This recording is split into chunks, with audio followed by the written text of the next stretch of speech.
साल रहा, मैं ये देखता था कि कई बार, एक बार नहीं कई बार उन्होंने हमसे कहा कि यार मसरूर उसको रहने दो यार, बस छोड़ दो उसको। मतलब किसी पर्सनालिटी को वो आने नहीं देते थे, तो वो कहते छोड़ दो यार, उसको दूरी रखो।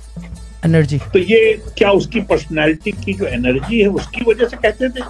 एनर्जी, एनर्जी, एनर्जी, उनको पता था कि इससे एनर्जी। हाँ, क्योंकि चीज ये है कि किसी के वजूद से आपको तंगी आ जाए जी। आप बिजनेसमैन हैं माशाल्लाह, आप बहुत सारे लोगों के पास जाते थे बिजनेस करने, जैसे ही उसकी शक्ल देखी ना, उसकी एनर्जी बता देती थी कि यार यहाँ काम भी नहीं बनेगा, यहाँ से जब आप बाहर निकलते हो तो जो अगले दो थे वो भी नहीं होते थे, आदमी डाउन फील करता था। कुछ लोग ऐसे होते हैं, उनमें नेगेटिविटी होती है।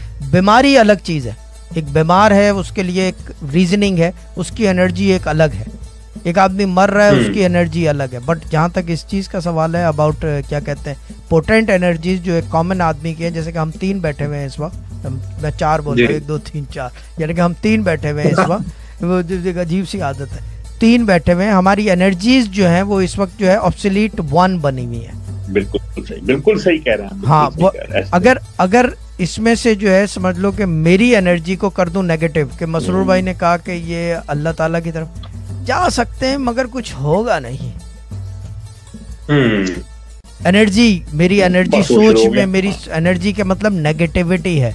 देखें, रूहानियत का पहला उसूल है, मेरे डैड कहते थे, मेरे डैड बार बार मुझे कहते थे, चांद अच्छी बात निकालो मुंह से। आपको याद है ना मसरूर भाई, वो आपको भी लोगों को कि मुंह से अच्छी बात निकालो, भले वो हो या नहीं हो, मुंह से लेकिन हमेशा अच्छी बात निकालो। जब भी लोग वो कहते थे स्टोरियां भी मत करो, क्यों? क्योंकि जबान से हमेशा आदमी रोने धोने की ही बात निकालता है। देखें